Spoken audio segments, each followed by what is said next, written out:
da área de energia de Tozini Freire Advogados, e tenho o prazer de receber vocês todas, essas mulheres maravilhosas aqui na nossa mesa virtual para uma discussão interessantíssima, né? O nosso grupo é um grupo de mulheres para discutir temas de energia, né? Mulheres de Energia foi uma iniciativa que sempre teve muito a ver com o DNA do Tozini, né? De diversidade, de princípios de diversidade, de inclusão, que estão muito presentes nas outras diversas iniciativas e também em relação à igualdade de gênero num setor extremamente masculino como o setor de energia.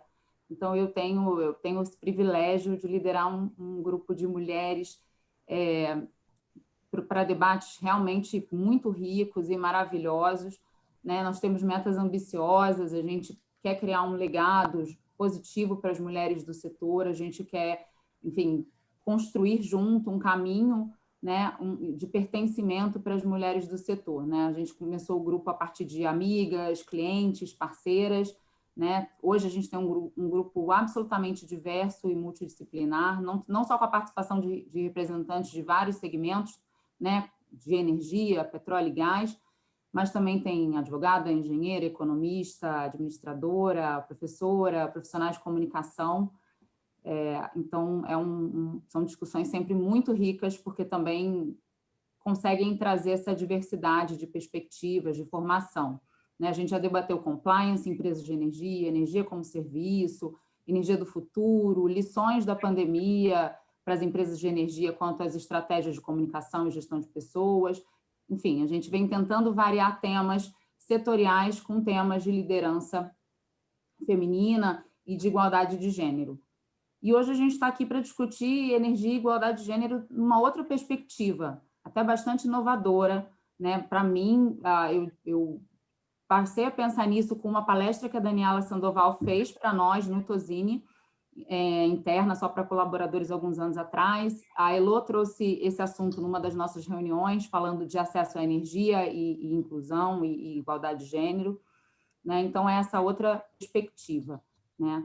Vocês têm acesso à eletricidade confiável em casa, a um preço acessível, né? A gente cozinha usando lenha, carvão, gerando fumaça toda vez que a gente cozinha, né? Todas nós temos acesso a sistemas de esgotamento sanitário, água tratada, né? 1 bilhão de pessoas, quer dizer, 13% da população mundial ainda vive sem isso, ainda vive sem eletricidade. Mais de 3 bilhões, 41%, usam combustíveis poluentes para cozinhar, né? Afetando saúde, produtividade, qualidade de vida, né, dessas populações. Então, hoje a gente vai destacar esse aspecto, a correlação entre o acesso à energia e infraestrutura como forma de redução das desigualdades de gênero, ou colocado de uma outra forma, o efeito que as políticas de acesso à energia e infraestrutura possuem sobre a redução das desigualdades de gênero.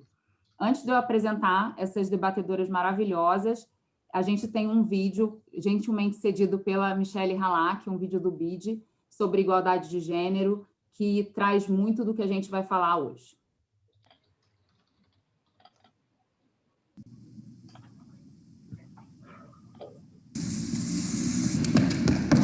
Me llamo Carlota Camila, soy de Venezuela y tengo 7 años. Eu sou brasileira. Soy de República Dominicana. Nací en México.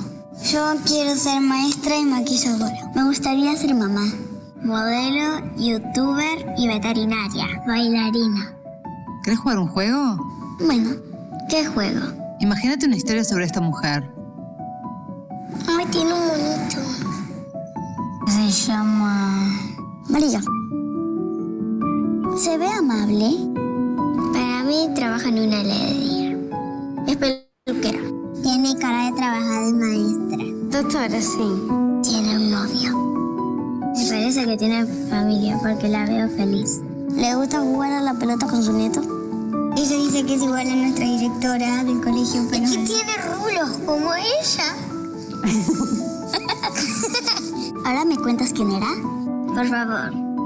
Yo te voy a dar para leer una frase que dice qué hace en serio esa mujer, ¿tá? Mabel fue la primera ingeniera mujer en trabajar en una represa hidroeléctrica chamada Salto Grande. Então ela não é doutora, ela ajuda com a eletricidade. Cuando Blanca estudió para ser ingeniera, eran muy pocas las mujeres que seguían esa carrera. Luisa trabaja para llevar electricidad. Al pueblo indígenas en Colombia. Oh, não me imaginei que era isso. Sim, eu fiquei impressionada. Eu não pensei que ela ia ajudar com eletricidade.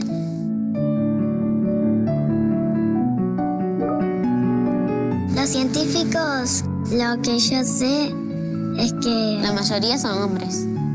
Pero a mí me parece que deberían haber más mujeres. Porque todas las mujeres tienen derecho de hacer lo mismo que los hombres. Todos pueden hacer lo mismo. Si quieren, si a alguno no le gusta, que no lo hagan. Capaz que de grande pueda ser ingeniera. A mí también me gustaría ser ingeniera. Capaz que sí, porque yo me sé todo sobre números. Como sé contar hasta 30.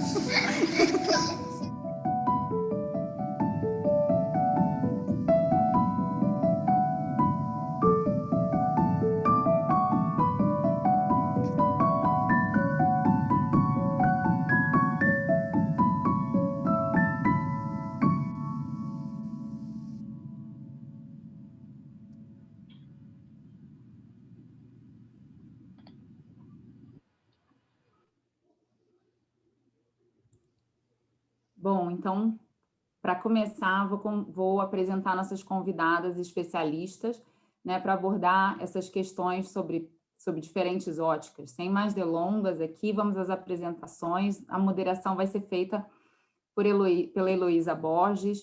Elo é doutora, mestre, bacharel em economia pela UFRJ, pós-graduada em Direito Público e advogada, minha colega, inclusive, pela UERJ, pesquisadora visitante na University of Virginia Law School, bolsista no Columbia's Women's Leadership Program da Universidade de Colômbia.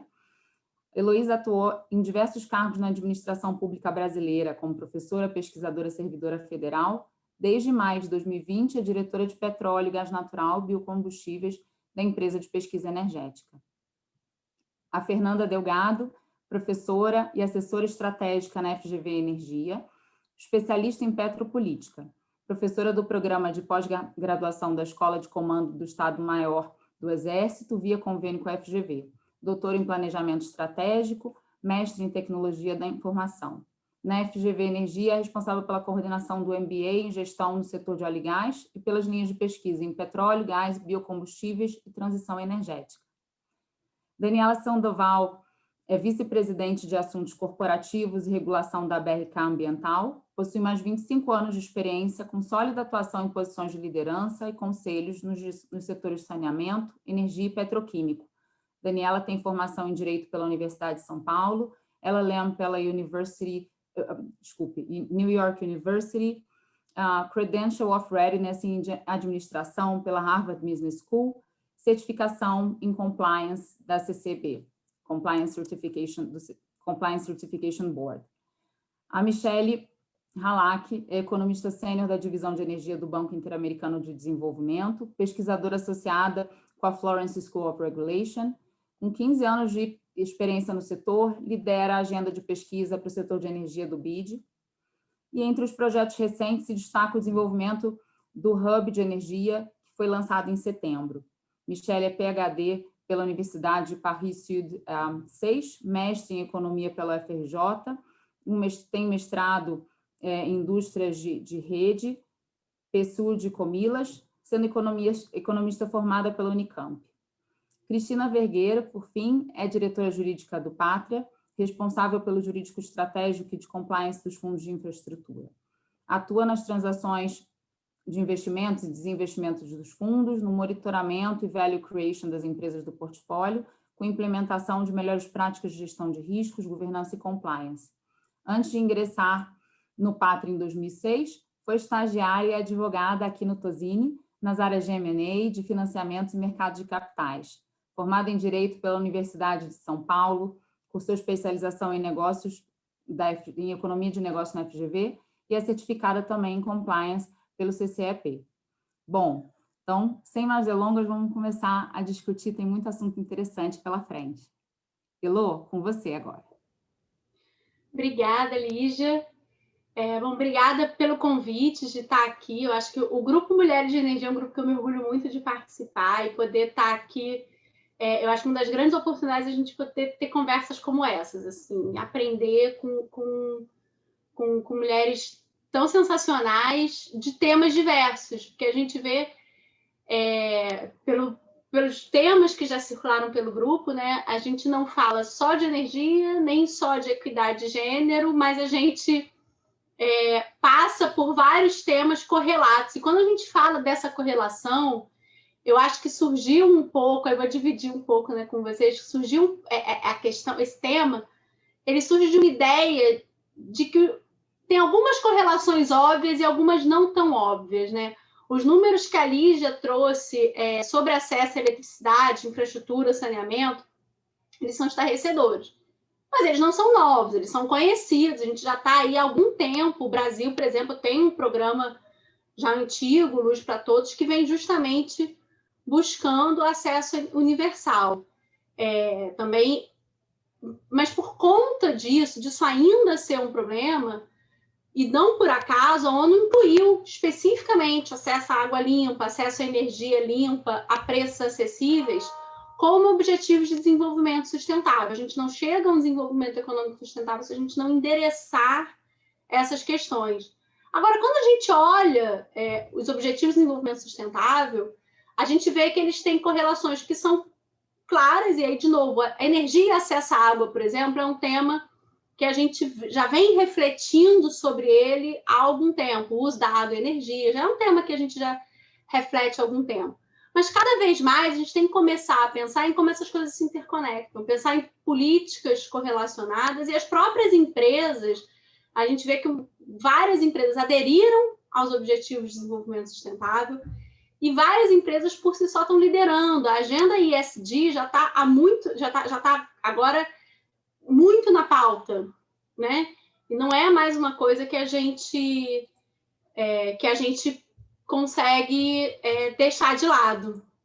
E aí, hoje, quando a gente fala de diversidade e inclusão, passando um pouco para a questão do gênero, de novo, a gente já tem isso, esse tema já é um tema que está posto, e é necessário para a gente chegar num futuro sustentável. Não por acaso a equidade de gênero também é um objetivo de desenvolvimento sustentável. Mas é muito comum a gente ver isso, a gente falar disso quando a gente vê sobre a ótica de participação de mulheres. Mulheres na liderança, mulheres em conselho, equidade de gênero nas empresas, redução das barreiras de acesso a mulheres no mercado de trabalho. É preciso a gente pavimentar esse caminho, mas é preciso também, a gente acha que, expandir um pouco o nosso olhar. E aí não só o governo na elaboração de políticas públicas, mas toda a sociedade, né? Toda a cadeia. Para a gente começar a expandir esse olhar, eu acho que um bom começo é a gente ter os números, né? E aí, eu acho que o BID, Michele, tem trabalhos importantes, tanto sobre equidade de gênero, sobre acesso à energia, efeitos de acesso à energia sobre equidade de gênero na América Latina, em países selecionados, e eu sei que vocês têm uns trabalhos com números recentes, né? Você poderia dar um panorama desses resultados? Muito obrigada, Elô. Muito obrigada, Lígia, pela participação e por passar nosso vídeo. A gente tem bastante emoção com esse vídeo, na verdade. Desculpa, eu só falei, esse vídeo é ótimo. Adorei esse. E eu vou aproveitar aqui para compartilhar um pouco a minha tela para mostrar um pouquinho do trabalho que a gente está fazendo e convidar vocês a visitar, na verdade, os números que a gente está gerando. Vocês estão vendo a minha tela? Estamos vendo. Estamos vendo, sim. Então, aqui a ideia, quando a gente fala dentro do banco, as linhas estratégicas de gênero na divisão de energia do BID, a gente está falando em 5 pilares. O primeiro é conhecimento e dados, que é o que eu vou abordar bastante nesta sessão. Depois a gente vai falar também, eu gostaria um pouco de chamar a ideia de ações concretas nos empréstimos e investimentos. Dentro da divisão de energia, a gente tem um alinhamento que, a princípio, toda operação nossa tem que ter um componente de gênero, a não ser que tenha exceções, mas esse é o alinhamento que a gente tem. Todo trabalho de disseminação, capacitação e apoio técnico aos países. Quando a gente está falando de publicações e disseminação, a gente tem um grande número de publicações e eu queria chamar algumas dessas que a gente está trabalhando e convidá-las, inclusive, a todos e a todas que estão nos assistindo.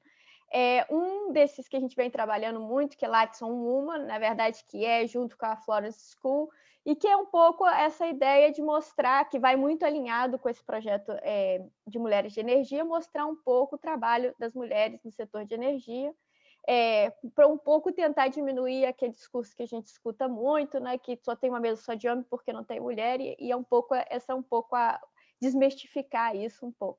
A gente tem também trabalhos interessantes sobre resultados, que tipo de resultado a gente tem, e aí variações. A gente tem algumas estatísticas bastante interessantes, por exemplo, nesse gênero e energia, mostrando a diferença do acesso elétrico para famílias lideradas por homens e famílias lideradas por mulheres. É interessante que o resultado geralmente o acesso à eletricidade ele é maior entre as famílias lideradas por mulheres do que por homens, e tem sempre variações, mas a gente tem essa tendência. Agora, quando a gente vai falar de cocção limpa, de cozinhar de maneira limpa, aí as mulheres, na verdade, são mais impactadas na região. Hoje, com exceção de alguns países, como Haiti, Nicarágua, que ainda tem um gap de acesso elétrico, a questão da cocção é um dos pontos importantes que a gente tem que levar. A gente também está trabalhando muito com capacitação, becas aqui, na verdade, são bolsas de estudos. E, por último, mas não, é um dos projetos fortes que a gente está trazendo, que é o Hub de Energia da América Latina.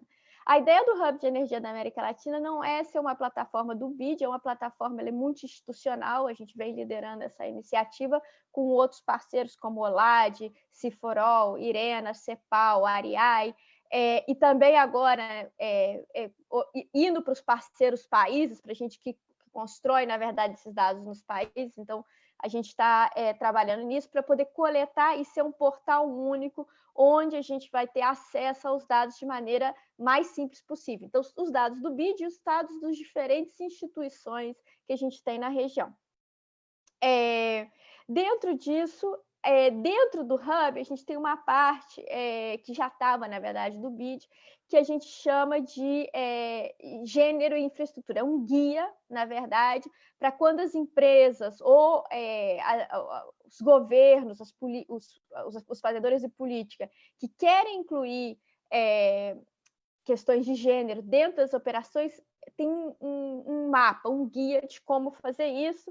A gente tem aí mapeado 150 atividades, tem mais de 600 indicadores para poder fazer o segmento disso em 26 países da região e com exemplos práticos. A gente tem mais de 80 exemplos práticos de como fazer isso.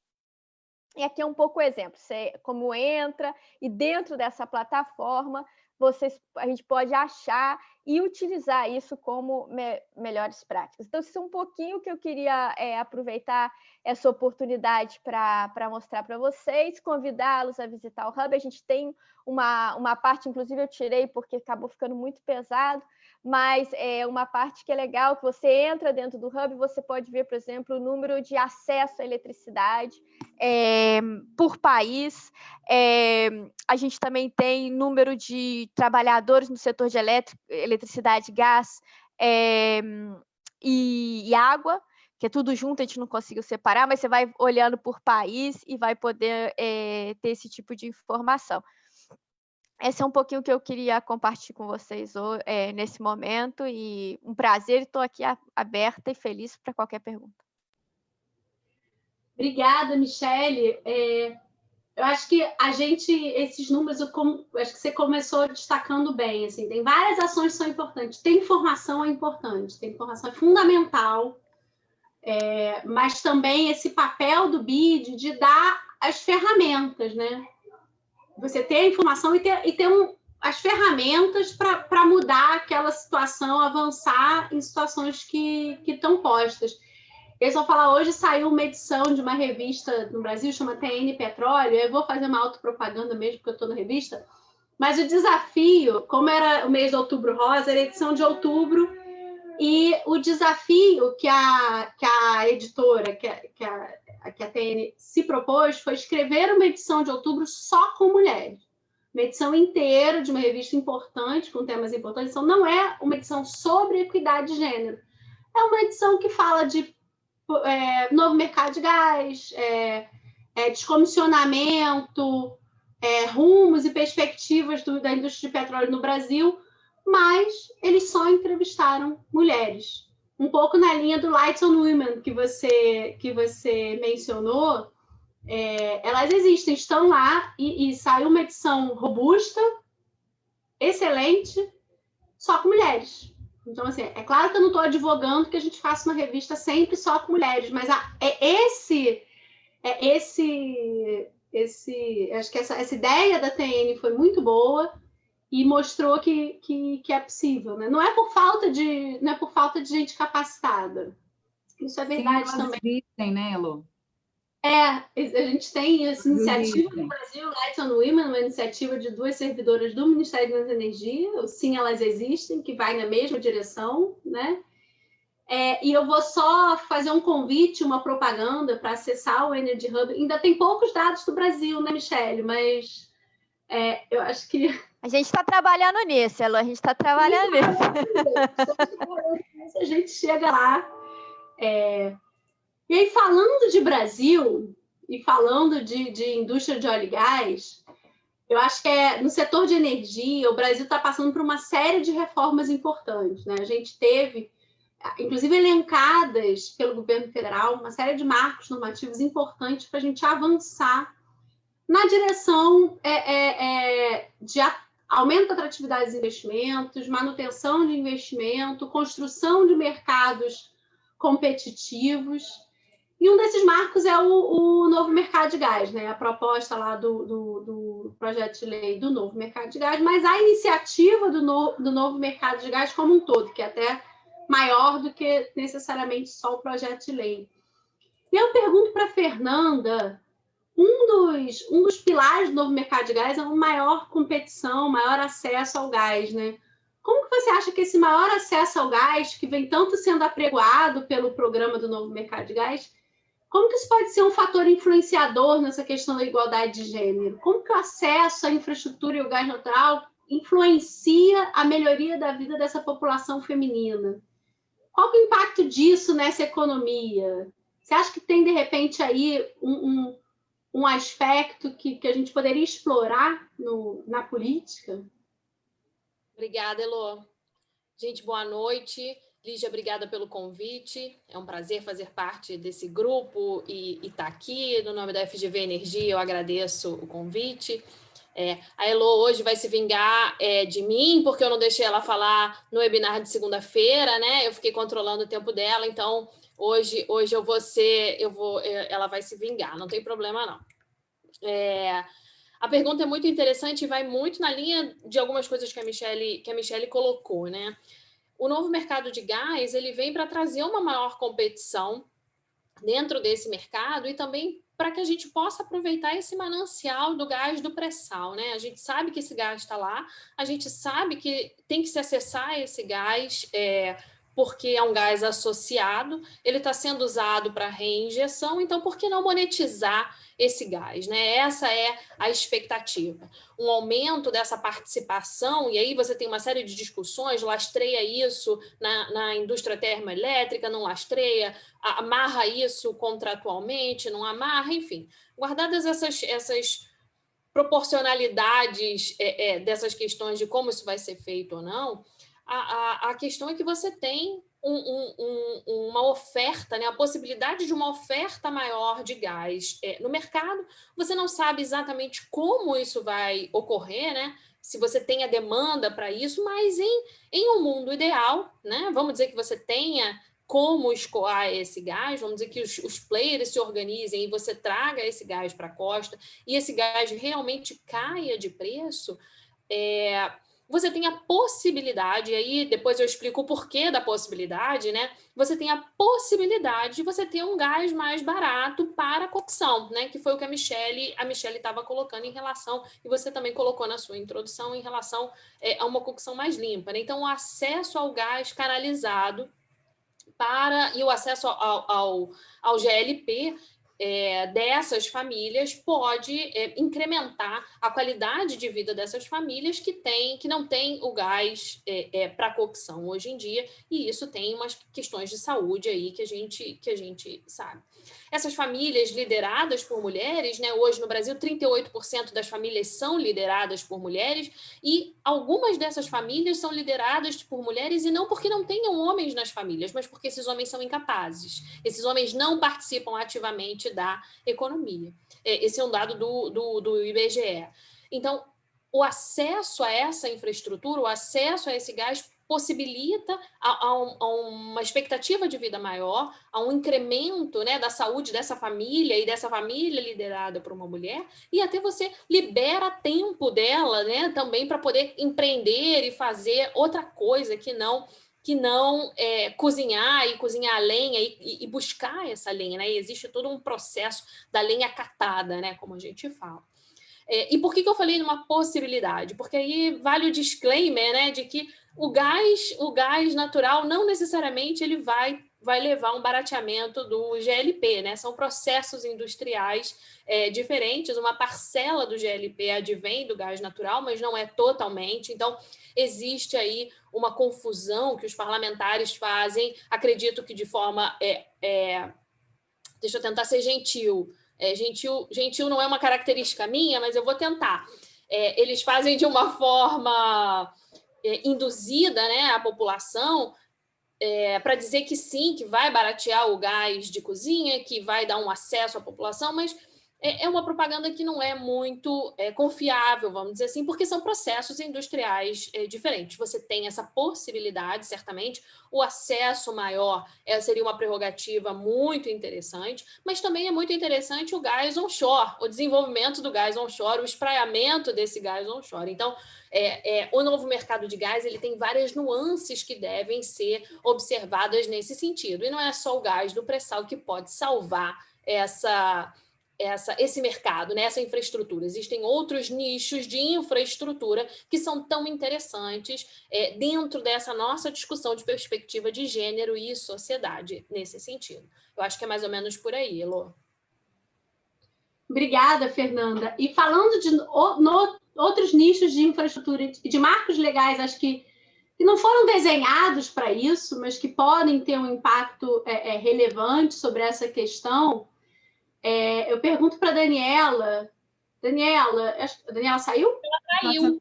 Eu estou achando que ela caiu. Estou tentando reconectá-la. Poxa, eu perguntar para ela, e se ela não reconectar, vou falar que hoje de manhã eu estava num evento da Biogás, né, falando de biogás. E, por exemplo, você vê como que a questão da coordenação e conexão de políticas é importante. Um dos pontos destacados foi o potencial de conexão do marco legal do saneamento, justamente com o novo mercado, do biogás com o novo mercado de gás, e aí a gente pensa no marco legal do saneamento, que gera um potencial de biogás só em São Paulo, que é de 3 milhões de metros cúbicos dia, só no estado de São Paulo, e como que isso é importante, como que a gente tem que começar a pensar em coordenação de políticas, né? Daniela, agora que você voltou, eu estava conversando, a gente estava falando do novo marco legal do saneamento, né, que foi recentemente aprovado. Qual que é a situação do país? Você pode dar um panorama em respeito ao acesso ao saneamento básico e como que essa questão impacta na igualdade de gênero? Eu acho que eu vi uma pesquisa da BRK sobre isso também, né? Sim, a gente tem uma pesquisa, desculpa eu cair durante um tempinho, bem na hora que vocês começaram a falar do marco do saneamento, mas a gente tem sim uma pesquisa que faz um recorte sobre como é que a falta de saneamento impacta especificamente a mulher. Antes de mais nada, eu queria agradecer o convite, queria dizer que estou muito honrada aqui estar do lado de mulheres com tantas conquistas, né? Muito bacana a gente poder dividir uma mesa assim, porque cada uma de nós tem uma história aí de conquistas e um histórico de muito esforço para poder ter esse momento aqui, poder falar com propriedade sobre as nossas respectivas áreas. Então, obrigada e muito honrada em estar com todas vocês. Pesquisa que a gente fez em 2018, a gente fez um recorte junto com o Trata Brasil e o Pacto Global, e os dados, na verdade, indicam o impacto especificamente na mulher. Eu vou dar os dados do saneamento, talvez nem todos conheçam alguns dados do saneamento, e depois eu vou fazer um pouco essa introdução sobre como isso afeta a mulher, de acordo com a nossa pesquisa. No Brasil, especificamente, a gente está dizendo muito sobre saneamento ultimamente, e tem uma razão de ser. A gente tem os dois principais serviços, água e esgoto, a água, incrivelmente, ainda em 17%, né? 17% da população sem acesso à água tratada, e são 35 milhões de pessoas, a gente está vivendo uma pandemia, imagina você não ter acesso à água tratada nesse momento, e a gente tem dados mais estarrecedores ainda em relação à coleta e tratamento de esgoto, que são da ordem de 50%. Então, metade do país ainda não tem acesso à coleta de esgoto. O que eu falo coleta? Coleta é quando você faz a captação do esgoto e o afastamento para o lançamento num corpo hídrico. O tratamento ainda tem dados um pouco piores, porque quando você coleta e ao invés de lançar no corpo hídrico, você trata esse esgoto para poder voltar para o corpo hídrico de uma forma limpa, né, que você tem tecnologia para voltar bem limpo, inclusive tecnologia para ser água potável, você está falando de números ainda piores. Então, 50% do país ainda não tem coleta e tratamento de esgoto. Quando você faz um recorte para as mulheres, a gente, de acordo com essa pesquisa, as mulheres sem acesso a tratamento, sem acesso a saneamento, na verdade, elas têm 25% a menos em nota no Enem, por exemplo. Também elas têm 73% só da renda das mulheres que têm acesso a saneamento. A gente tem várias mulheres, uma em cada 7 mulheres que não tem acesso à água, e a gente tem uma em cada 4 que não tem serviço de esgoto. E 1,5 milhão de mulheres não têm acesso a banheiro em casa, né? Então, esses são os dados básicos de saneamento. É lógico que agora o marco legal recentemente passou no Congresso, tentando impulsionar esse saneamento, esses investimentos. Os investimentos necessários para a universalização do saneamento são da ordem de 700 bilhões de reais até 2033, que é quando o marco regulatório colocou o prazo para a universalização do saneamento no Brasil. Isso são 3 anos depois do compromisso da ONU, né, que são 2030. Então, mas de qualquer forma é uma boa notícia que tenha acontecido isso, porque é uma forma de impulsionar. As empresas privadas hoje têm 6% dos contratos do Brasil, a maioria dos contratos são hoje detidos por companhias estaduais, e as companhias estaduais a gente tem em todo o Brasil, todo estado tem uma companhia estadual de água e esgoto, e a gente tem aí por volta de 20% na mão do próprio município, que decidiu fazer o seu saneamento sem passar esse contrato para uma companhia estadual. A grande discussão do marco regulatório é trazer esses contratos para um ambiente concorrencial, né? Você licitar esses contratos.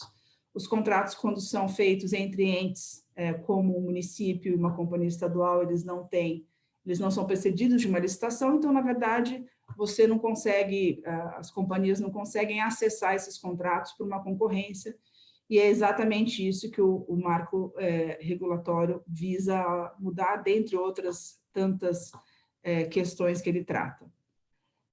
Por que isso afeta pessoalmente e de forma mais impactante a mulher? Porque normalmente a mulher ela é quem trata dos idosos, quando estão doentes, quando tem alguma doença de veiculação hídrica, que são várias as doenças, enfim, dengue, chikungunya, esses ambientes proliferam muito mais essas doenças, diarreia também, tem 15 mil brasileiros que morrem de diarreia por ano, é meio interessante isso, mas é importante. E, normalmente, isso acaba prejudicando as mulheres, porque elas têm dificuldade, como recai sobre elas muito mais a questão de levar os filhos ao posto de saúde, ou mesmo os idosos, acompanhar os idosos até eles sararem, que são os mais vulneráveis para esse tipo de doença, ela acaba tendo um subemprego na medida que ela não consegue ter um emprego fixo, e muitas vezes não é bem entendido. Então, teve uma reportagem na Globo há uns anos atrás, muito interessante, que a senhora tinha 5 filhos, então, quando o saneamento chegou na casa dela, ela estava muito, muito feliz, porque ela falou assim, não, isso aqui agora vai me possibilitar trabalhar, porque agora os meus filhos não vão ficar tão doentes, eu não vou ter um filho doente toda semana, eu indo ao posto de saúde. Então, isso parece besta para quem tem água encanada todo dia, né? Mas isso é libertador para essas mulheres que conseguem ter uma dignidade, uma cidadania, uma outra qualidade para poder ter uma vida melhor. Gente, obrigada. Depois a gente conversa um pouco mais sobre saneamento. Obrigada, Daniela. Esse estudo ele é sensacional. Eu acho que ele mostra, assim, não é que... acho que, assim, toda a população é afetada pela falta de água limpa, assim como toda a população é afetada pela falta de energia. Só que as mulheres são desproporcionalmente mais afetadas, e quando você traz o acesso, é o contrário, o benefício proporcional para mulheres se tornam mais... Quando a gente testa esses números, para por outros fatores, né, a gente consegue ver que as mulheres elas passam então a ter maior probabilidade de empregabilidade e de acesso, enfim, quando a gente testa para os homens, esse efeito ele não é relevante, ele acaba não sendo tão estatisticamente relevante. Então, esses resultados acabam sendo muito interessantes, né? E falando dessa questão da relação que os setores de energia e infraestrutura têm com a melhoria e o impacto na vida das mulheres, queria chamar a Cristina para falar da sua experiência de investimentos em outros setores de infraestrutura, se isso acontece também em outros setores. Você teria outros exemplos, Cristina? Não, antes de mais nada, obrigada pelo convite. Estou aprendendo aqui um monte com vocês e também nas discussões que a gente já teve. Puxa, acho que energia e saneamento, eu acho que disparado é que tem mais efeito, né? Pelos dados que a gente já discutiu aqui, gera um impacto muito rápido e muito importante. Talvez outro setor que eu já vi, que a gente vê e que às vezes até vê dados, seria o de transportes e é interessante porque não é só, por exemplo, porque a mulher vai ter uma estação de metrô perto da casa dela, não é nem isso, é de transporte seguro, é tão básico quanto a mulher poder se locomover com um pouco mais de segurança, né? De novo, a gente tem um monte de exemplo, né? A expressão que a Daniela falou, parece besta, tem coisa que parece besta para a gente, mas que faz uma diferença para as mulheres. E aí, nesse tema de transportes, tinha um dado que as mulheres, né? E aqui também, a gente está falando de regiões carentes, elas andam muito mais a pé. Elas preferem andar a pé por quê? Porque elas têm medo, né? Então, é triste, meio besta, mas faz diferença. Nos outros setores, eu não vejo, não consigo ver tantas relações diretas ou esse impacto tão grande que a gente vê, talvez, de energia. Eu acho maravilhoso, assim, reduzir o tempo da mulher na função doméstica para ela poder fazer o que ela quiser, né? Seja trabalhar, seja empreender, ou enfim, ou ter uma qualidade de vida melhor, se ela quer só ficar na vida doméstica, acho incrível. Que acesso à energia e saneamento geram isso. E aí, nos outros setores, eu acabo vendo exemplos, às vezes, muito mais ligados ao projeto, na comunidade que está o projeto, sabe? Eu trabalho, no fundo, há vários anos, e aí com isso eu já vi alguns projetos, e o que eu adoro é visitar os ativos, né? Exemplos, assim, talvez locais, né? Aí como a gente faz investimento de longo prazo, a gente fala que tem que ser bom para todo mundo. Se eu vou criar uma empresa do zero numa região super carente, o projeto tem que ser bom para a gente que investe, para quem trabalha, para a comunidade, né? Fundos de private equity tem isso, pelo menos do que eu trabalho. A gente investe por muito tempo nos projetos, né? A gente investe na empresa, essa empresa vai ser vendida pelo fundo futuramente, e a gente vai ganhar dinheiro nessa venda, né? Nosso cliente, que é o investidor, vai ganhar dinheiro na hora da venda, a gente vai ganhar dinheiro na hora da venda, e a gente quer melhorar a vida das pessoas ali de onde a gente investiu. A infraestrutura consegue muito fazer isso, acho que especialmente pelos lugares que a gente acaba investindo e conhecendo. Para tentar citar exemplo aqui, indo nessa linha de regiões talvez mais carentes, tem uma empresa que tem uma operação importante de logística pelos rios na região norte do Brasil. Uma operação importante dela é ali. O que você tem ali na região? Bom, região carente, falta de oportunidade, a gente está falando de terminal, beira de rio, né? Interior do Pará, a gente sabe que tem a condição da mulher ali, enfim, é uma sociedade, vamos chamar, mais machista, e tem coisas muito tristes em certas regiões, por exemplo, muita prostituição infantil, inclusive. Então, o que essa empresa conseguia fazer? Primeiro, claro, as práticas de tolerância zero a esses temas, mas educar, conscientizar. Então, acho que elas acabam tendo, os projetos de infra acabam tendo papéis muito importantes nas regiões, enfim, às vezes no meio do nada, né? Às vezes a gente faz projetos incríveis no meio do nada. Então, além de gerar emprego, enfim, conseguir atuar com a comunidade é muito bacana. Mas aí eu lembrei também de outro exemplo, de uma região que não é pobre, não é carente. Lembrei de uma visita numa rodovia, que é um investimento do fundo que tem a concessão, e algum tempo depois que a gente já estava com a concessão, numa das visitas, parei numa praça de pedágio e a maioria das funcionárias em cabine de pedágio e ali naquele escritório que sempre fica ao lado das praças de pedágio, que é onde tem cofre, enfim, eram de mulheres. E aí, falei, será que é porque eu vim aqui, que tem mais mulher aqui hoje? Né? Mas não era por algo que foi, não era proposital, não é que eram vagas, não é que foi focado para a mulher, mas as mulheres ali, eu estou falando interior de São Paulo, regiões ricas, né? A gente pensar perto de Ribeirão Preto, Marília, são regiões ricas, mas as mulheres, os postos de trabalho, de novas praças de pedágio, as mulheres saíram melhor no processo seletivo, elas tinham um nível de escolaridade melhor, e às vezes elas não achavam empregos, enfim, que elas quisessem, ou um emprego bacana numa empresa, com talvez algum crescimento, plano de saúde, de novo, coisas básicas, que a gente podem ser bestas, mas a maioria da população não é. E um dado que aí o pessoal da empresa me contou foi, olha, está sendo muito bom ter mais mulher aqui, elas são muito mais detalhistas, elas não erram trocos, então assim, acabou tendo uma preferência pelas mulheres dessas posições e um desempenho melhor, inclusive. Claro que não dá para generalizar, mas é um exemplo de algo ali que eu não esperava mesmo ter mais mulheres ali. Mas, enfim, eu acho que tem tanta coisa, né? Se a gente pega o gancho para pensar em coisas talvez simples que a gente possa fazer nas empresas para segurar a mulher, né, no posto de trabalho,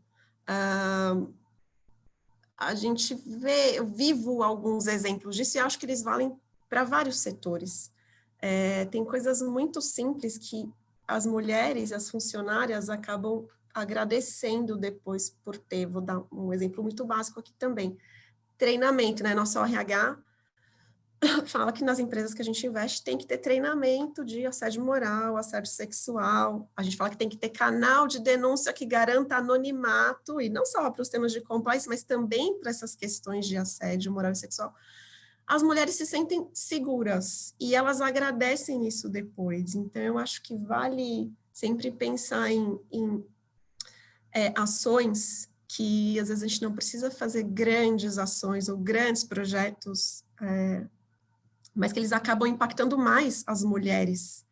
São bons para todos, mas eles impactam mais as mulheres. E aí a gente tem algumas ações que não foram feitas pensando só em mulheres, mas que a gente coloca como diretriz nos investimentos, seja o setor que for, e a gente começou a ver que, para as mulheres, o resultado, né, o impacto, ele era muito maior, o que é gratificante, né? O que a gente quer é que seja um ambiente bom para todo mundo trabalhar, para se desenvolver, para que seja um emprego bom para todos. Mas aí as mulheres acabam elogiando isso e sentindo seguras e indicam mais mulheres, enfim. Trabalho de formiguinha aí, acho que a gente está em baby steps, mas bastante coisa dá para ser feita e, enfim, ajudar e tentar promover, ter mais mulheres, enfim, fazendo o que elas quiserem, né? Eu queria fazer um gancho aqui da energia. Como você falou, né, Cristina, são coisas muito simples, às vezes, que fazem uma diferença enorme. No caso de energia, um dado que a gente discutiu numa outra conversa, né, Elô, foi como a eletrificação das comunidades rurais tornava as mulheres daquelas comunidades mais propensas a trabalhar fora, por exemplo, porque elas se sentiam seguras ao voltar para casa. É o que a Daniela coloca aqui com o saneamento, né? Como o absenteísmo da mulher pode estar relacionado, e aí o fato dela ser demitida e acabar em subemprego, fazendo bico e tendo um potencial aquisitivo, uma renda menor do que o homem, está relacionada à falta de saneamento, e aí também disso decorre não só a própria renda em si e o poder aquisitivo da mulher, mas a situação dela, a sujeição dela a situações de violência, por exemplo, violência doméstica, né? Então, o papel da educação e das ações dos empreendedores, dos investidores nessas localidades, né? Eu já trabalhei com desenvolvimento de projeto uma época, como isso é fundamental, porque a educação faz a diferença. Você dizer para aquela mulher, você instruir aquela mulher, dizer que ela pode denunciar, que ela tem um canal, né? Então, realmente é impressionante os resultados. Eu acho que eu já vi que a Fernanda quer também fazer um comentário, mas só reforçar um ponto, assim, são coisas que parecem boas, porque eu acho que vou reforçar o ponto que a Lígia começou perguntando se todo mundo aqui tem acesso. A gente tem acesso a energia. O fato da gente ter acesso à energia e água limpa e a fonte de cocção limpa, eu acho que às vezes tiram da gente, a Michelle também quer comentar, tiram da gente eu acho que essa perspectiva. Na segunda-feira, no webinar que a Fernanda moderou, eu até fiz questão de pedir para ela, eu interrompi, pedi para ela dar a palavra para a Ilana Tromka, diretora-geral do Senado, para falar uma experiência fantástica que tem no Senado, que ela reparou, tinha esse canal, né? Ela estava numa experiência de denúncia de assédio, de violência contra a mulher, e aí ela começou a entender estava tentando entender por que o canal não funcionava. E aí ela viu que ela precisava da independência financeira para aquela mulher. A gente pode fazer pouco? Tudo bem, mas ela instituiu uma cota para mulheres vítimas de violência doméstica em todos os contratos de terceirização do Senado. Isso são 60 mulheres. São 60 mulheres hoje. Então, já é uma visão um pouco assim, do que cada instituição pode fazer.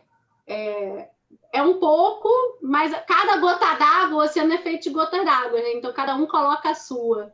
Fernanda, você tinha pedido para falar? Queria comentar duas coisas. Uma, que a Ilana falou uma frase na segunda, né? Quem salva uma vida salva a humanidade, para falar desse projeto, né? E foi sensacional. E na reunião que a gente teve essa semana, a Michelle falou aí, falando de infraestrutura, a Michelle trouxe um dado, vou até pedir para ela falar, que eu não sei explicar exatamente, mas ela estava comentando que as regiões onde as famílias onde tem mais famílias lideradas por mulheres, tem uma demanda maior por energia elétrica, não é isso, Michele? Porque as mulheres se sentem, por uma questão de segurança. Não tem não sei se foi um estudo do BID, mas isso me chamou muito a atenção na reunião que a gente teve anteontem. Isso também tem a ver com infraestrutura e com o que a Cristina estava falando. Então, as mulheres demandam mais nas suas regiões para se sentirem mais seguras, a questão da iluminação pública, da iluminação na porta da sua casa. Foi um comentário que a Michele fez na segunda-feira, eu acho que tem a ver com a fala da Cristina. Obrigada, Fernanda. Jogar a bola para o lado de cá.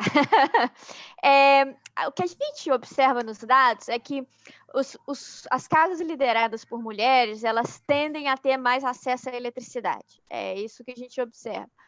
E aí tem várias explicações possíveis a isso, né? Porque não é necessariamente uma questão de renda, porque ao contrário, geralmente as casas lideradas por mulheres são mais vulneráveis economicamente por diversos motivos, a questão do trabalho, etc. Então, isso leva a gente a ter várias interpretações. Uma delas é essa preferência das mulheres por lugares com maior acesso à eletricidade.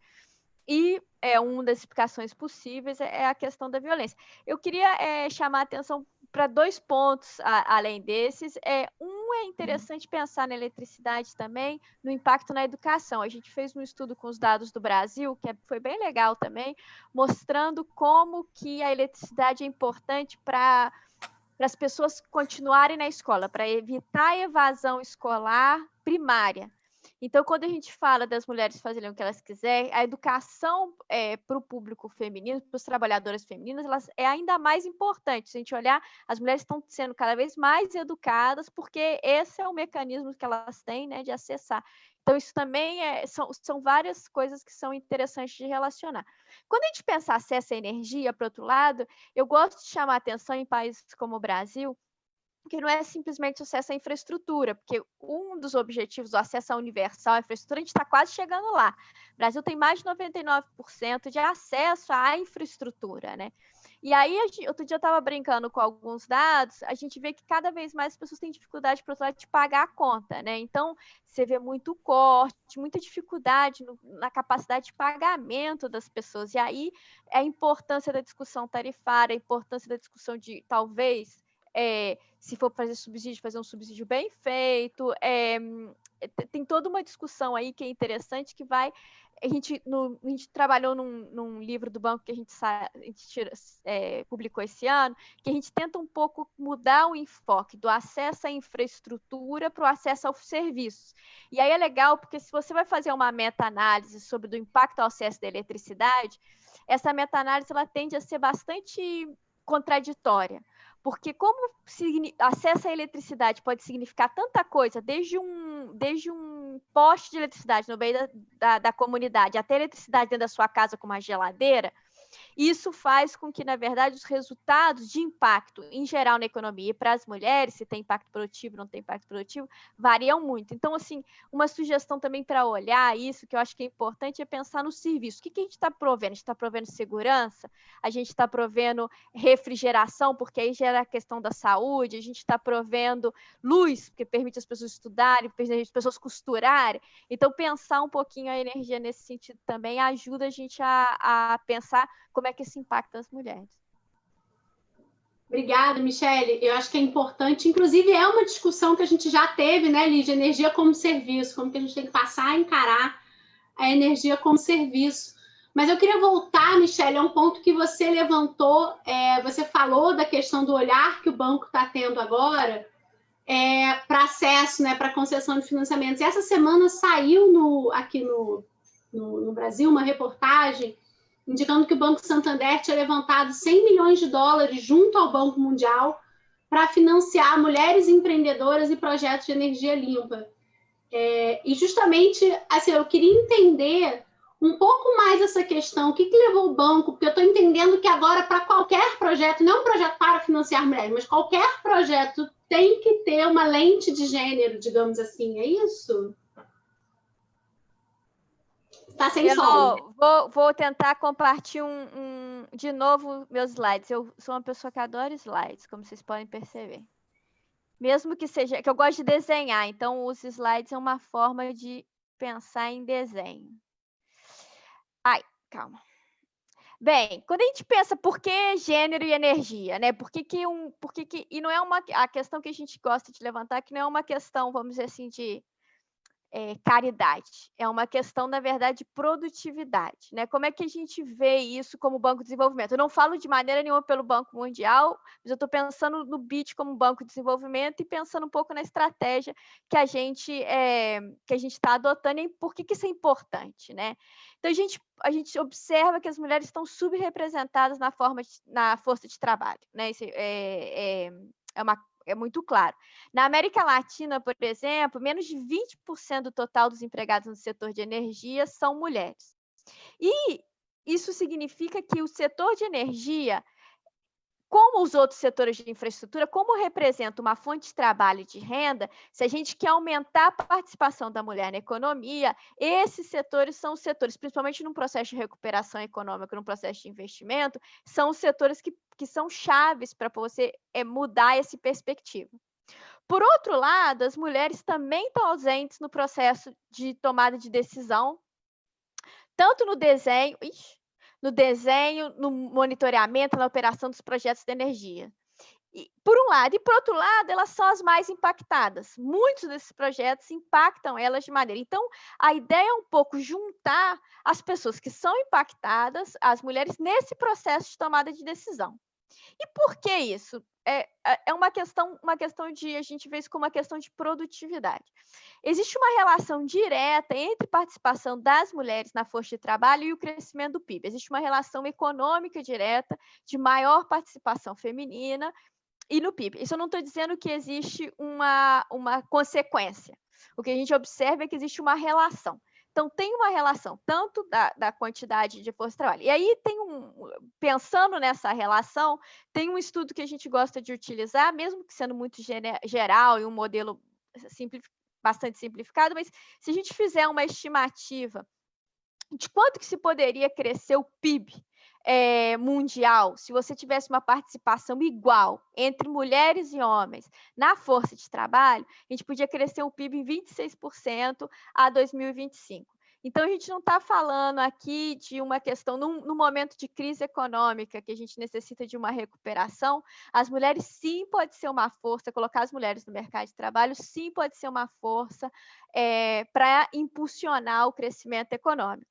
E os setores de infraestrutura têm um altíssimo potencial de investimento e potencial de liderar a diminuição da desigualdade, principalmente num momento de recuperação econômica. Ademais, alguns estudos mostram que os lugares onde as mulheres fazem participação das juntas diretivas, por exemplo, você tem preocupação maior com a eficiência energética, maior preocupação com a eficiência dos gastos, maior preocupação em investimento em fontes renováveis e maior satisfação do cliente. Então, a gente vê que a participação da mulher, na verdade, dentro do setor e dentro da economia, não é um favor, ou não simplesmente, é também uma questão de questão social, mas muito uma questão econômica, que permite o crescimento econômico e maior produtividade. E, nesse sentido, o BID vem atuando em diversas frentes, né? No mercado de trabalho, a gente tem trabalhos na Argentina, Barbados, Bolívia, Brasil, Equador, Honduras, Jamaica, Paraguai, México, Uruguai, são ações. Então, diferentes ações associadas com as operações do banco de empréstimo.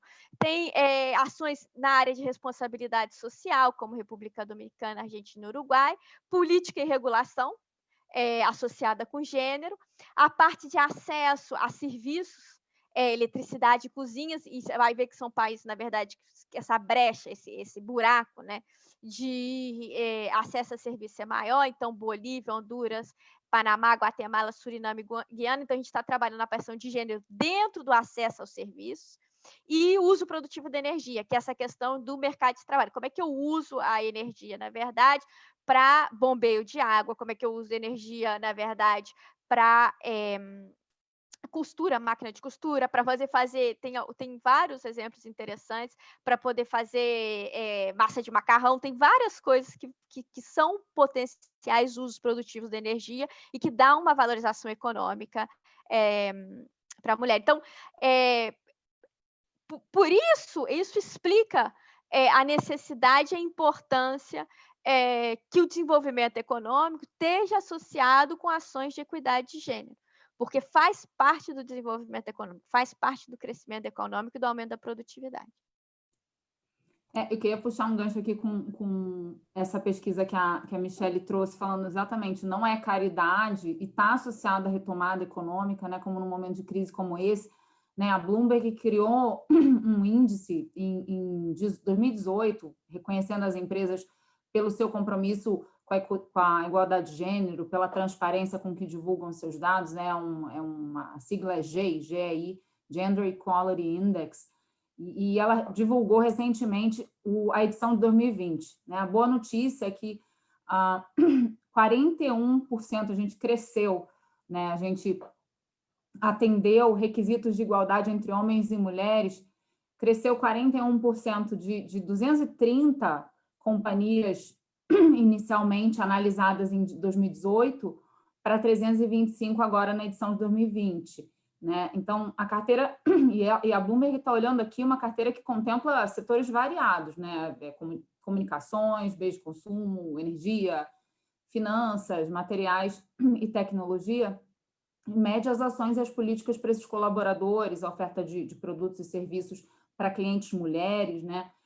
O engajamento da empresa com o tema e com a comunidade, né? Estatísticas internas da companhia, né? E agora a novidade que eu achei fantástica, além de ter achado fantástica, Michelle, o fato do BID ter essa lente de gênero agora em todos os financiamentos, né? A Bloomberg incluiu novos critérios, né, na edição desse ano, por exemplo, estabilidade após a licença maternidade, sala de amamentação, custeio para a educação de mulheres, né? Eu acho que uma iniciativa muito bacana, e aí casando com o que a Cristina tinha falado, às vezes as empresas podem fazer pequenas iniciativas, mas que são muito representativas para essas mulheres, né? E certamente a Bloomberg está olhando para isso, o BID está olhando para isso, outras agências de desenvolvimento, financiadores, Proparco, DEG e outros, estão considerando também a igualdade de gênero. Isso vai gerar um efeito race to the top aí por parte das empresas, né? Pela financiabilidade. Eu acho, Lígia, que a gente estava falando de green bonds, né? Por que não gender bonds? Mas antes disso, pegando o gancho do investimento, acho que é importante a gente ver que assim, faz sentido para países e faz sentido como estratégia de desenvolvimento, que é o que acho que a Michelle notou que o banco percebeu e aí exige isso, e a Bloomberg também percebeu, porque assim, ela não está... eu acho que a adesão ao índice é voluntária, né? Agora não sei se eu estou enganada, mas a adesão é voluntária. E por que as mulheres fazem isso? Porque as empresas fazem isso? Porque faz sentido para elas, que elas perceberam a vantagem para as próprias empresas. E aí, falando nessa questão do que faz sentido para o investidor, eu lembro que a Cristina comentou sobre medidas que o fundo como acionista impõe às empresas, né? Eu estou em dúvida se isso já está na linha da agenda ESG, né? A gente fala muito em ESG, falei em recuperação, e ESG ficou na moda, e mais recentemente ESG nas decisões de investimento. Mas acho que a gente fala muito do I e do D, né? Eu queria saber o que você acha, se a igualdade de gênero tem espaço nessa pauta, né? Se não é isso também que a gente deveria estar discutindo. Eu acho que a gente ainda está muito no E, né? Acho que essa iniciativa do BID que a Michelle comentou é muito bacana, que seja um começo, que seja uma tendência, mas o que a gente ainda vê muito vindo dos financiadores ainda é muito no E, né? Ainda questões aí de meio ambiente, claro, super relevantes, mas a gente lembrar que anos atrás muita gente criticava, né? Algumas exigências que os financiadores faziam com relação a temas de meio ambiente, que eram exageradas, e hoje, não, tem que fazer, né? Não tem discussão. Que tem aí um caminho para a gente ter mais metas e e exigências que promovam igualdade de gênero. Acho que é uma tendência interessante. Eu ainda não vejo na prática isso sendo exigido. Acho que coisas que a gente faz, ESG, acho que no meu caso a gente já fazia antes, talvez não com esse rótulo de ESG, que é muito bacana quando fica na moda, quando todo mundo fala. Quem ainda não fazia tem que passar a fazer, e quem já fazia tem que se organizar, se estruturar, buscar dados, medir e acaba influenciando para fazer mais, né? Mas no tema das mulheres, eu acho que a gente ainda, né, aqui vai na minha posição. Então, eu tenho os investidores que investem no fundo e a gente como acionista e das empresas, né? Então, o que os investidores nos pedem aqui, eles perguntam. Eles ainda há uma fase muito falando aqui de mulheres, né? Quantas mulheres? E ainda muito naquele tema, que a gente até comentou que era tecla batida já, mulheres em cargos de liderança. Então, o que eles perguntam para a gente? Quantas diretoras vocês têm? Quais são as mulheres do time? Mas não vem como uma exigência, né? Não vem como você tem que mudar isso, você tem que ter essa meta. Isso eu não vejo acontecendo. E aí, coisas que a gente faz nas empresas, elas vêm porque a gente quer ou porque as mulheres daqui querem, acabam incentivando que a gente faça mais, então ainda é muito pedido de dados, né? Acho que a gente, na conversa que a gente teve, que a gente falou do constrangimento, né? Então, acho que a gente pede para todas as empresas, toda reunião de conselho, e aí, quantas mulheres? Em quais os cargos? Me passe esses dados. A gente já tem, mas é bom quando está na pauta, porque se o número é bom, que ele aumente, e se o número é ruim, vamos trabalhar para isso, né? Mas ainda muito como, de novo, como perguntas, não como metas, ou não tenho visto como exigência para o financiamento, né? Quem sabe aí o BID não está fazendo a tendência. Vou fazer uma propaganda rápida. Aqui no Tozini a gente tem, salvo engano, uma maioria em percentual de mulheres advogadas e agora a gente tem um conselho majoritariamente feminino. Muito bom, hein? Muito bacana. Muito bacana. Vamos ver. Eu estou num setor muito masculino, né? O private equity, mercado financeiro, ele é muito masculino. Mas propaganda também, mas a gente até circulou no grupo, acho que foi no grupo do WhatsApp, as empresas que fizeram IPO, quantas tinham mulheres em conselho, né? Infelizmente, a companhia do nosso portfólio de infra que fez IPO esse ano, que foi a Hidrovias do Brasil, ela estava lá com 2 conselheiras, e é uma empresa que tem uma liderança, se não me engano, mais de 50% é de mulheres, então você tem várias diretoras, você tem várias gerentes e tem conselheiras, mas não é a maioria, né? A gente vê muita empresa, dá para comprar, que a gente investe, e a gente pergunta, e não... Então, eu acho que sim, tem que... caminho pela frente. Mas esses exemplos são bons para mostrar que não é, também, como a gente falou, não é caridade, né?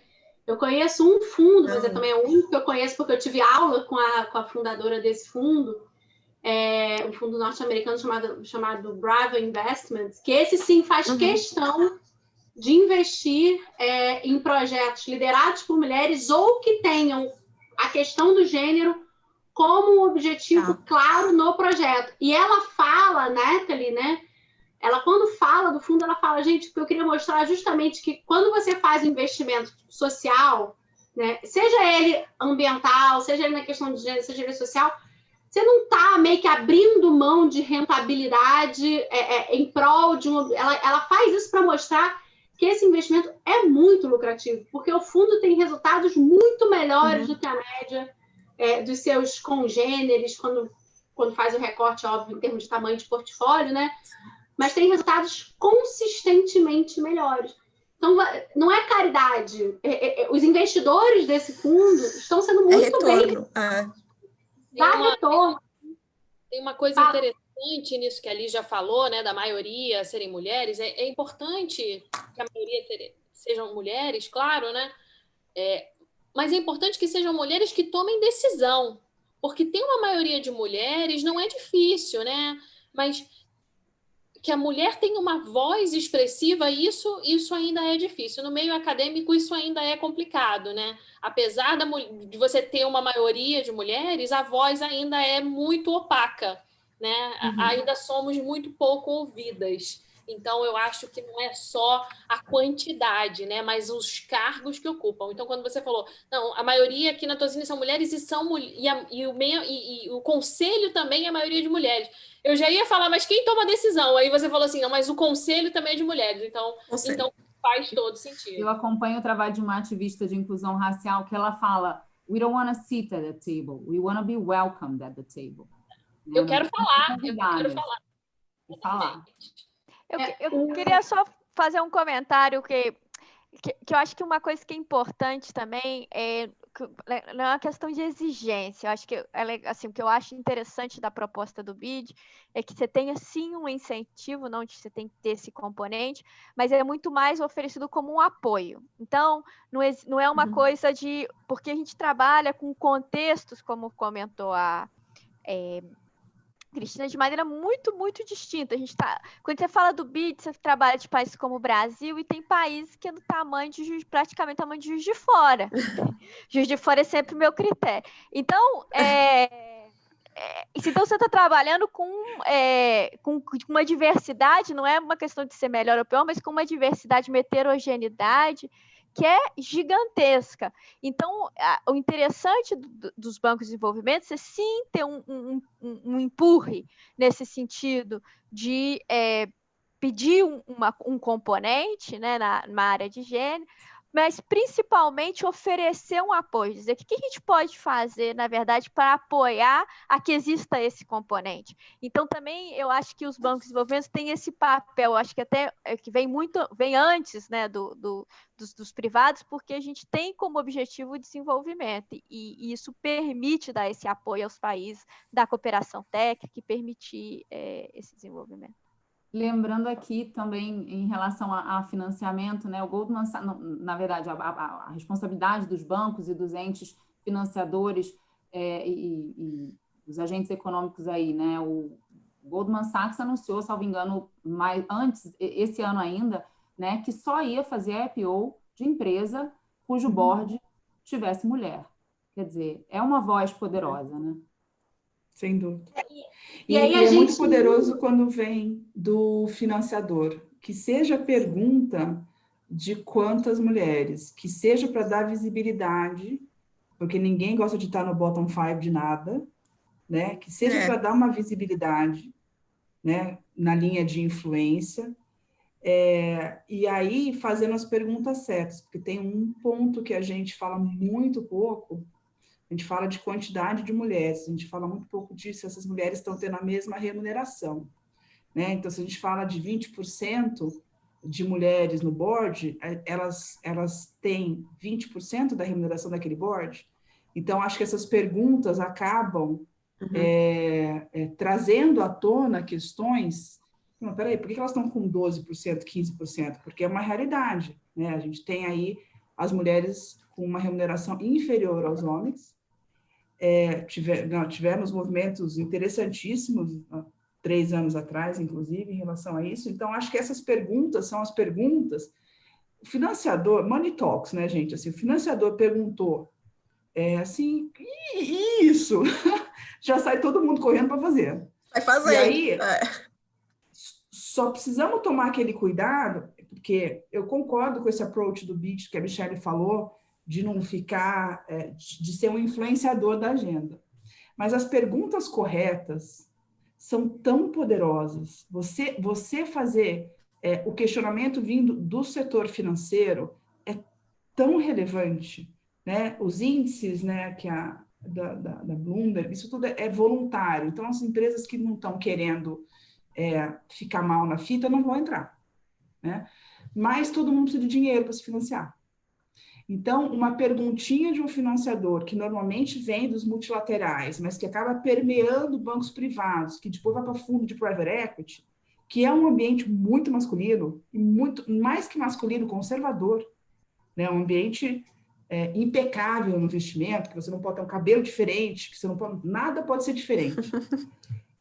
Isso tudo, eu acho que acaba influenciando aos poucos e acaba abrindo a agenda. E eu só queria trazer mais um ponto aqui que eu acho interessante, que em 95, isso eu acabei aprendendo com a Raquel Preto, que ela fez uma TED Talk há uns 3, 4 anos atrás.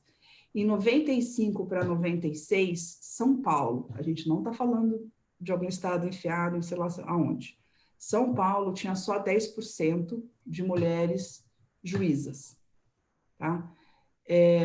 A gente sabe que as mulheres que saem das faculdades são maioria, né? Fico muito feliz a ele já ter falado que elas são maioria no TOSINE agora, porque isso reflete a sociedade e as faculdades de direito, e também na liderança. Mas os dados, quem passava em concurso era só 10% de mulheres. E saiu uma lei que a prova precisava ser anônima, era tipo uma blind audition, né? De 95 para 96. E o número de mulheres ficou praticamente igual, 50-50. Só pelo fato de não ter o bias e das mulheres terem acesso do ponto de vista de mérito e técnico, e não com alguém entendendo que elas não estavam preparadas ou que não seriam boas juízas, que quem sabe vai ter filho, vai ter filho, não vai poder trabalhar, enfim, tudo isso. Então, isso é muito interessante, tem várias situações que a gente pode ter algo mais isento, uma prova mais isenta, tem várias formas de você incluir mulheres, mas o grande cuidado que eu acho o perigo é incluir por incluir, no seguinte sentido: coloca lá a mulher, ela fica lá como uma cota, como os partidos fazem, né? Uma cota lá de mulheres. Exatamente, não se ouve, ela não tem uma voz, não tem nada. E hoje eu tenho a sorte de trabalhar numa empresa que, excepcionalmente, tem uma CEO mulher, né? De carreira, que não é herdeira, é carreira. Então, sem nenhum demérito às herdeiras, mas é porque é diferente quando é de carreira, né? Então, e já trabalhei em vários lugares na minha vida. Então, é interessante como ter uma mulher como CEO meio que saneia essa questão com os colegas, porque você acaba tendo uma voz efetivamente igual aos seus pares. Porque a gente sabe, e aqui eu não estou fazendo drama, porque a gente lida com isso a vida inteira, né? Mas a gente sabe, né? Quando eu era gerente, eu era uma gerente de 15 homens, por exemplo. Então, a gente sabe que o tratamento é um tratamento, às vezes, não de todos, mas às vezes permeia um certo machismo, alguma coisa assim. Olha, você tem que sorrir mais, você tem que, né? As pessoas ficam te dando dicas. Imagina a gente chegar para um homem e falar que você tem que mais não sei o quê, o homem ia surtar. A gente tem que aguentar essas coisas. Então, assim, eu acho interessante como... Fora interrupção, né? Que quem conhece a Hillary Clinton tentando falar no Senado e não conseguia, interrompida por homens o tempo todo? Esse vídeo é maravilhoso, 70 interrupções. Ela não conseguia falar. O debate da Kamala Harris agora, né? Então, isso eu nunca, obviamente, foi sem querer, que eu acabei indo para uma empresa que tinha uma CEO, enfim, aconteceu, mas assim, e eu me dei conta que eu nunca tinha tido uma chefe mulher. Minha primeira chefe. Todos eram homens antes.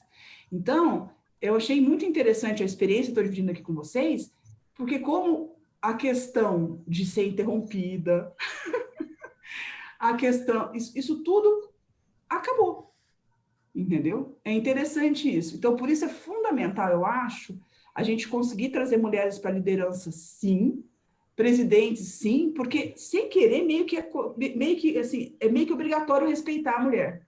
Entendeu? Porque a chefe é mulher, né? Então, só queria dividir isso daí com vocês. E aí, mas então eu queria aproveitar e fazer uma provocação, Daniela. A gente falou do papel do banco, do papel do investidor, né? Mas tem também o papel das empresas, né?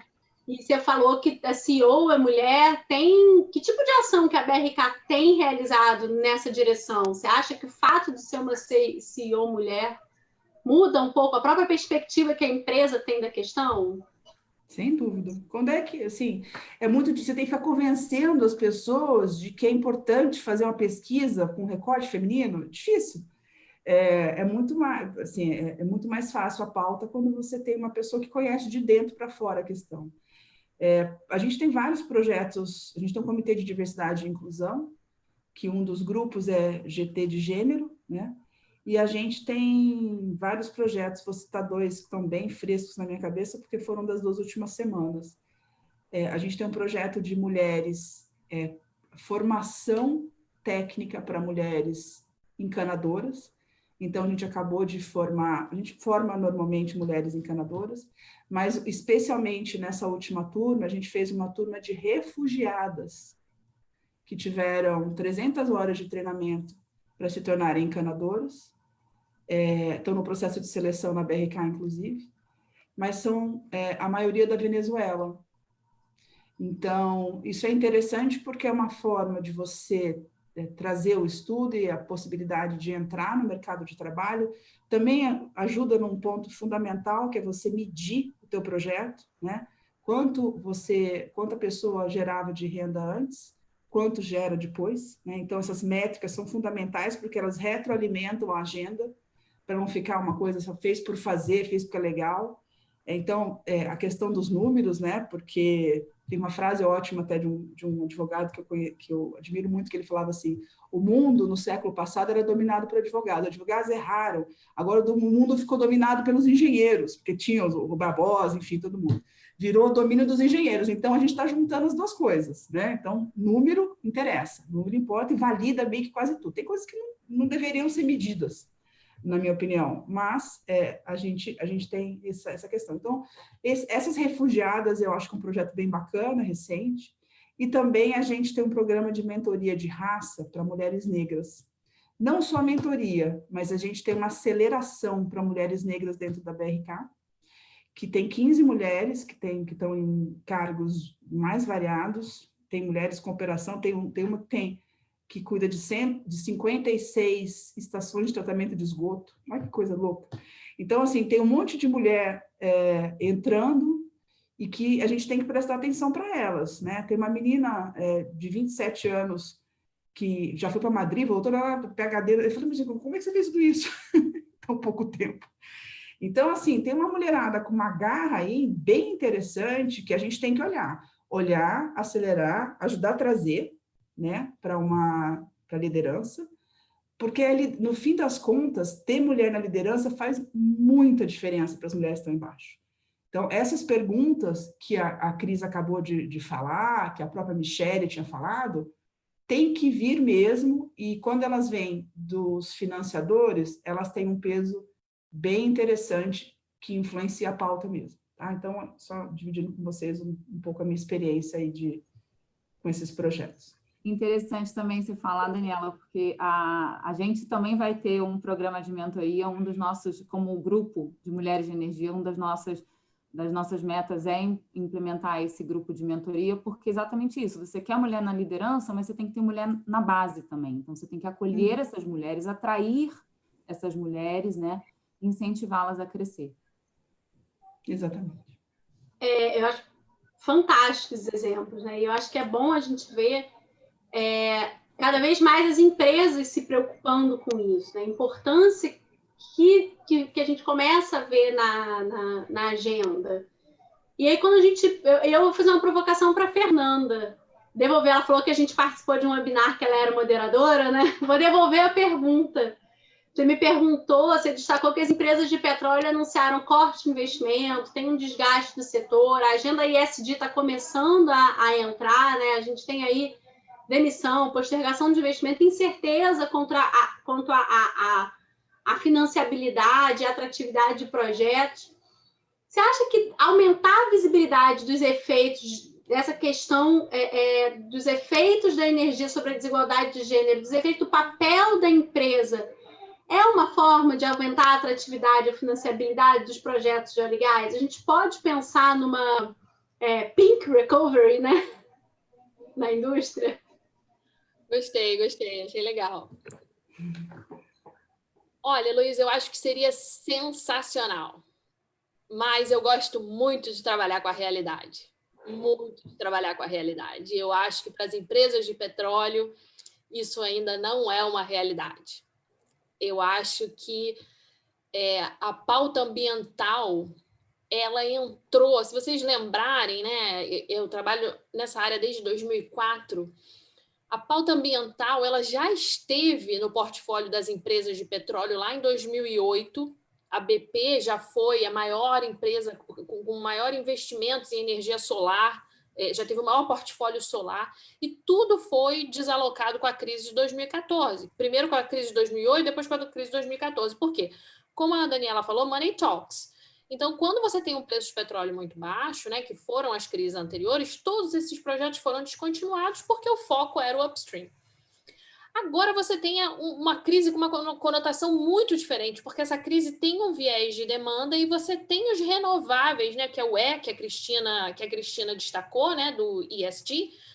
O E, ele agora ele faz dinheiro, né? O E agora ele não é só visto como um hedge, que era o portfólio das empresas de petróleo antes. O E agora ele ganhou maturidade. Então, as energias renováveis elas ganharam maturidade, elas atingiram a sua maturidade.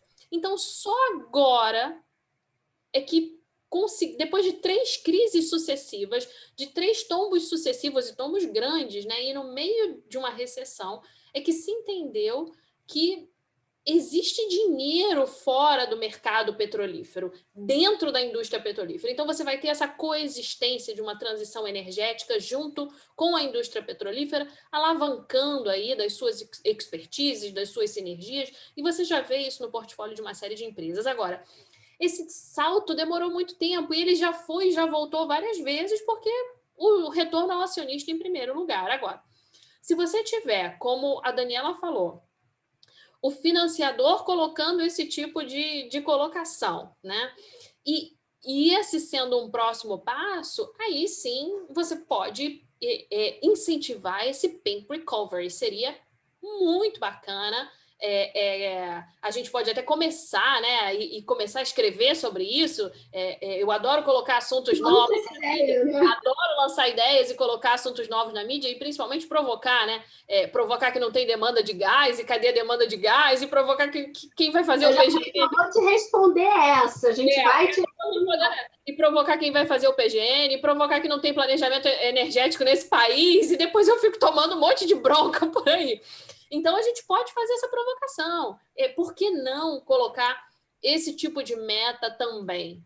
Seria muito bacana, mas vamos trabalhar com a realidade, né? A Ilana tem uma colocação muito bacana, né? A Ilana Tronca, que ela diz o seguinte: equidade de gênero costuma estar nos cartazes das empresas, costuma estar em todas as colocações das empresas, mas não no dia a dia das empresas, né? Então, eu acho que a indústria petrolífera já alcançou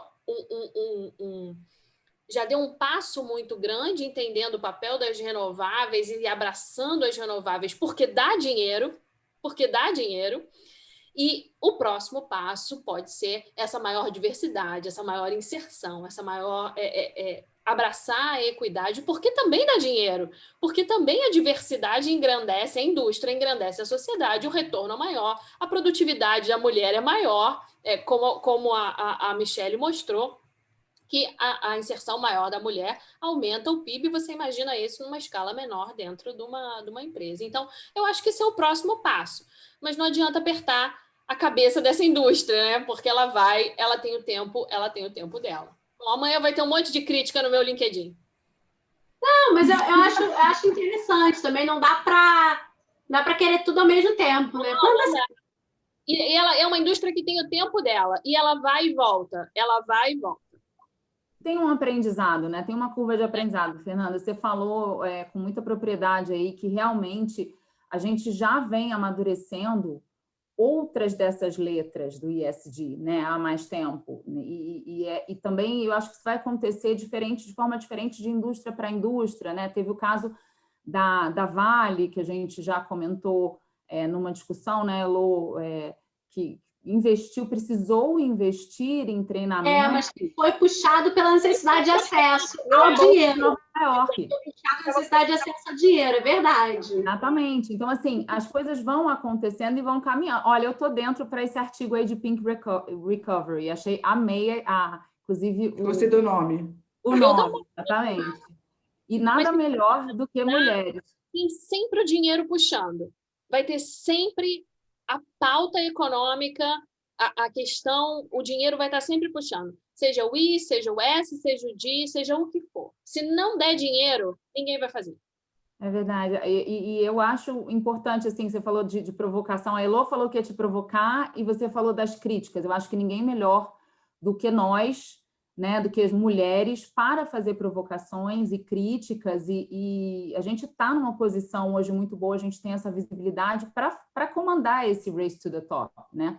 Para escrever sobre isso, sobre essa Pink Recovery e Pink Anything Else, né? A gente é criativa, né? Eu sou, de novo, uma privilegiada por estar entre mulheres tão espetaculares e tão criativas, inteligentes e propositivas, com agendas importantes. Eu agradeço aqui, fazendo um rápido wrap-up, que a gente chegou na nossa hora. Agradeço a vocês por aceitar nosso convite para vir aqui discutir esse tema tão importante, né, para nós mesmas, como mulheres, né, mas também para incentivar outras que virão depois de nós, né, enfim, e agradeço aí a todo mundo que nos assistiu. Agradeço o Tozini, que é uma casa que não só acolheu essa ideia, como também sugeriu essa ideia, me ajudou com isso, me deu esse apoio, e é muito importante ter esse apoio, né, e construir isso junto com vocês. Esse programa de mentoria, falei aqui do Mulheres, né, o próximo passo, vamos pavimentar essa estrada para as mulheres que vierem depois da gente, né? Quanta pedra a gente teve que escalar. Eu não tenho medo de escalar, porque eu acho que cada um vai ter a vista do morro que subir. Dá trabalho, mas a vista é boa. Mas certamente é um caminho que era muito menos pavimentado quando a gente subiu e que pode ficar melhor, né? A Fernanda tem aí também, tá trabalhando em iniciativas de mentoria. São muitas ações que a gente pode tomar e é sempre bom ter o apoio das nossas instituições para fazer isso, mas sobretudo de nós mesmas. Então, agradeço a vocês todas por virem aqui debater com a gente esse tema maravilhoso. Agradeço a todo mundo que nos assistiu, ao Tozini, e até a próxima, pessoal. Obrigada. Gente, Obrigada. Obrigada, Lígia. Obrigada. Obrigada. Até mais, Lígia. Tchau, Parabéns tchau. pelo evento. Obrigada. Obrigada.